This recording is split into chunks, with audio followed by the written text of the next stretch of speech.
नमस्कार प्रिय दर्शकों, आप देख रहे हैं ज्योतिष मंत्र। प्रिय दर्शकों, कितना अच्छा हो यदि हम जो कहें और सामने वाला कहे कि जी आप जो कह रहे हैं वह सत्य है। हमारी बातों को हर व्यक्ति समझने लगे, हमारी बातों को सही ठहराने लगे। यदि ऐसा होने लगे तो फिर हर कार्य हमारा बन जाएगा, किसी भी कार्य में रुकावट नहीं आएगी। क्योंकि कहीं ना कहीं जब संशय आता है तभी कार्यों में रुकावट आती है। क्योंकि यदि संशय रहा कि ये सही है या गलत है, ये जो कह रहे हैं ऐसा कर पाएंगे या नहीं कर पाएंगे, तब कार्य में इफ बट आ जाता है, हाँ या ना की स्थिति उत्पन्न हो जाती है और वही कार्य में रुकावट भी उत्पन्न करती है। परंतु जो हम कहें वही सब सत्य है, अगर ऐसा होने लगे तो निश्चित ही फिर कार्य में विघ्न नहीं आएगा, रुकावट नहीं आएगी। और आज का मंत्र इसी प्रकार का है। वाणी सिद्धि मंत्र कहा जाता है इसे, और यह मूल रूप से वकीलों के लिए, पत्रकार के लिए, अध्यापक के लिए, कथावाचक वक्ताओं के लिए, ज्योतिषाचार्य और तंत्र से जुड़े लोगों के लिए अत्यंत श्रेष्ठ है। क्योंकि यहाँ सभी को अपनी बात रखनी होती है, मनवानी होती है, और सामने वाला जब उनकी बात को एग्री करता है, समझता है, मानता है, तो निश्चित ही लोगों का विश्वास बढ़ता है और उस व्यक्ति विशेष की एक छवि बन जाती है कि ये जो कहते हैं, ये जो बताते हैं वो सही होता है।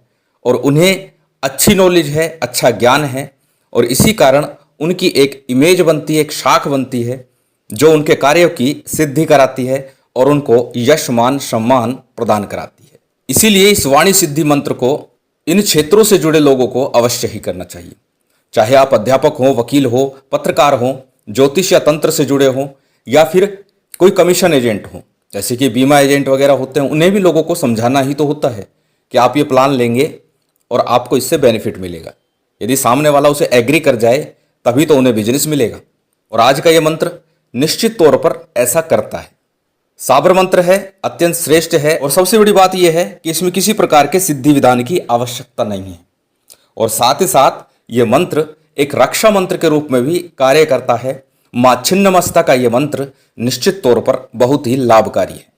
यदि आप इस मंत्र को आत्मसात करने में, अपने अनुकूल बनाने में सफल हो गए तो निश्चित ही पद, प्रतिष्ठा, मान, सम्मान, यश, वैभव सब कुछ दिलाने में सक्षम है। और वैसे भी मां छिन्नमस्ता हर प्रकार के वैभव देने में सक्षम मानी जाती है। चलिए अधिक विलंब न करते हुए जानते हैं उस मंत्र के विधि विधान को। जैसे कि बताया, सिद्ध करने की आवश्यकता नहीं है, परंतु अक्सर मैं बताता हूं कि चाहे सिद्ध करने की आवश्यकता हो या ना हो, परंतु फिर भी प्रत्येक मंत्र को एक बार अपने अनुकूल बनाने के लिए, चेतन करने के लिए, ताकि वो आपके अनुकूल होकर आपके कार्य करे, तो किसी सिद्ध योग मुहूर्त में उसका विधान अवश्य ही कर लेना चाहिए। और आज के इस मंत्र के लिए भी किसी सिद्ध योग मुहूर्त में इस मंत्र का एक बार विधान कर लें।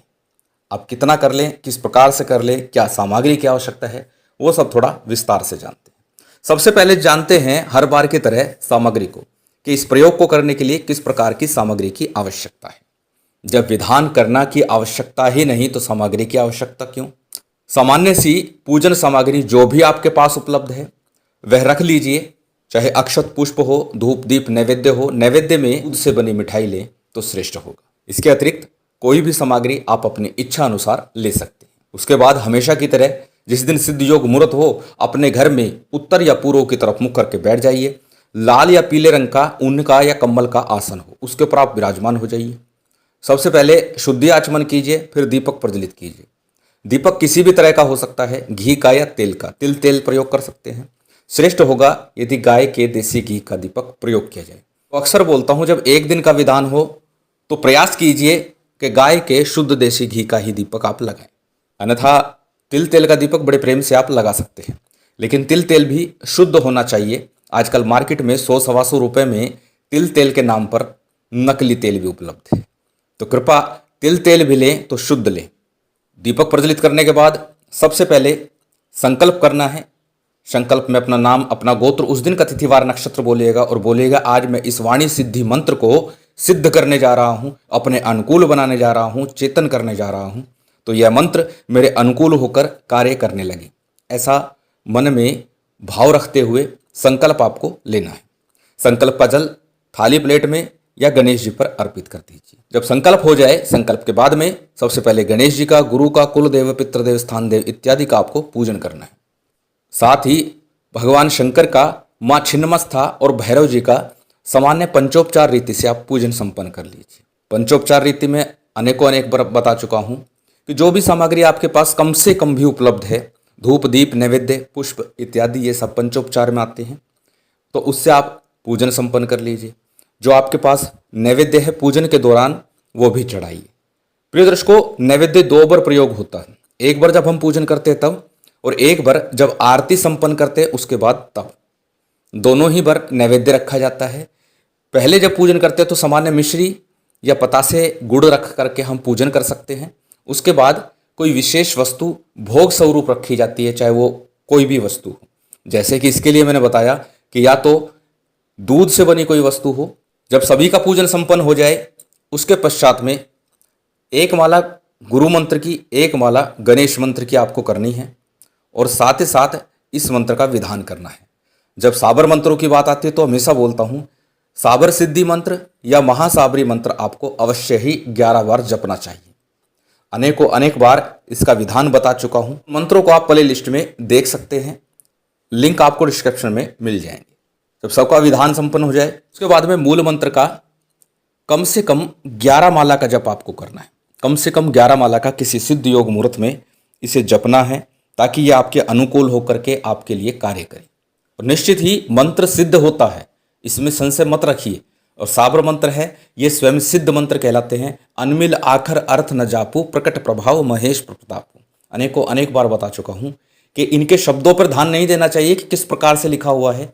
कई बार दर्शक कह देते हैं कि लय नहीं बन रही, इससे बोला नहीं जा रहा, तो उस पर ध्यान मत दीजिए, जिस प्रकार से आपको उच्चारण हो। और इसीलिए मैं अक्सर बोलता हूँ, पहले मंत्र को याद कर लीजिए, ताकि आपको बोलने में, मंत्र का जप करने में किसी प्रकार की कठिनाई ना हो। मंत्र अच्छे से याद हो जाता है तो मंत्र में पूर्ण ध्यान भी लगता है, क्योंकि त्राटक चलता है ज्योत के ऊपर, माँ के नेत्रों पे या देवी देवता के चित्र के ऊपर पूर्ण ध्यान लग जाता है। यदि मंत्र ध्यान नहीं होता, याद नहीं होता, तो फिर पूरा ध्यान हमारा मंत्र को पढ़ने में जाता है, जपने में नहीं जाता। पढ़ने और जपने में अंतर है। जपते समय हम ध्यान की अवस्था में होते हैं, और पढ़ते समय हमारे नेत्र ये ध्यान रख रहे होते हैं कि कहीं कोई गलती ना हो जाए। इसलिए हमेशा बोलता हूँ कि पहले मंत्र को अच्छे से याद कर लीजिए, और इसके लिए भी बोलूँगा कि इस मंत्र को पहले अच्छे से याद कीजिएगा, और उसके बाद ही साधना सिद्धि के लिए बैठिएगा। 11 माला का कम से कम आपको जप करना है।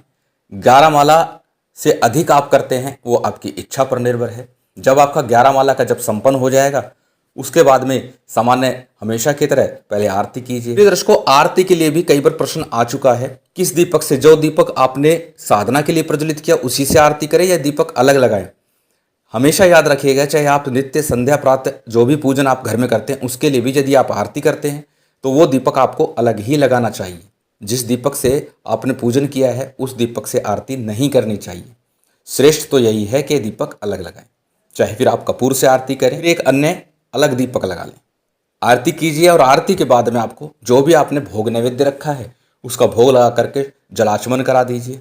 जलाचमन कराने के बाद में दाहिने हाथ में जल लीजिए। दाहिने हाथ में जल लीजिए और प्रार्थना कीजिए कि मैंने जो जप किया है, व्रत किया है, तप किया है, जो कुछ भी आपने किया है, जो भी मंत्र तंत्र साधना की है, इस तरह का भाव रखते हुए महामाई को अर्पित कर दीजिए। गुह्य अति गुह्य गोप्ति तुम गृहात समर्कृतम जपम सिद्धिर भव तुम्हें देवी तो प्रसादात सुरेश्वरी।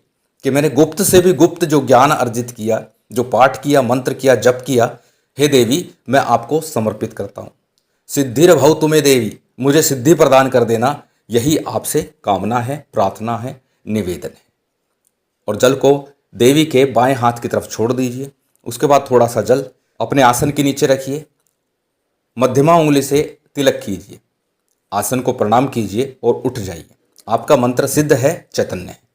अब नित्य प्रति इस मंत्र का यथाशक्ति आपको जप करना है। 21 बार कीजिए, 108 बार कीजिए, आप पर निर्भर है। लेकिन इस मंत्र का जप लगातार नित्य प्रति आपको करना है, निरंतर करना है। क्योंकि अक्सर ये बात भी मैं बता चुका हूँ कि कोई भी मंत्र सिद्धि विधान जिस दिन हो, जितने दिन का हो, उसके बाद भी उस मंत्र को लगभग 3 महीने तक जपना ही चाहिए, तब उसका पूर्ण फल निश्चित तौर पर प्राप्त हो जाता है। और यह मंत्र तो उस परिस्थिति के लिए है कि हम अपने कार्य को अपने व्यवसाय को बढ़ाने के लिए कर रहे हैं, अपनी वाणी को सिद्ध करना चाहते हैं ताकि लोग हमारी वाणी से प्रभावित हों और हमारे कार्य की सिद्धि हो। इसलिए इस मंत्र को सदा सर्वदा के लिए कम या अधिक संख्या में आप जप सकते हैं, लेकिन फिर भी 3 महीने लगातार आपको जपना होगा। चलिए जान लेते हैं अब उस विशेष और खास मंत्र को। मंत्र आपकी स्क्रीन पर है, आप इसे देख सकते हैं, नोट कर सकते हैं या फिर इसका स्क्रीनशॉट ले सकते हैं। मंत्र अत्यंत सरल है, साबर मंत्र है और स्वयं सिद्ध है। मंत्र नोट कर लीजिए, एक बार बोल करके दिखा देता हूँ। मंत्र इस प्रकार है, छिन्मस्ता महामाई अरज हमारी, दो वाणी में शक्ति, जो बोलू हो जाए सत, करो हमारी रक्षा, दया करमाई, आसरा तुहार, दोहाई दोहाई दोहाई। छोटा सा सरल मंत्र है, 2-5 बार इसे याद करेंगे तो निश्चित ही आपको याद हो जाएगा और उसके बाद साधना में रत होइएगा। महामाई की विशेष कृपा आप सभी पर बनी रहे, यही कामना है। उम्मीद करता हूँ आज की ये जानकारी, ये वीडियो आपको अच्छी लगी होगी। यदि अच्छी लगी हो तो कृपया लाइक कीजिएगा, शेयर कीजिएगा। यदि चैनल पर नए हैं तो सब्सक्राइब कर बेल आइकन बटन दबा दीजिएगा। जय माता दी, जय श्री राम।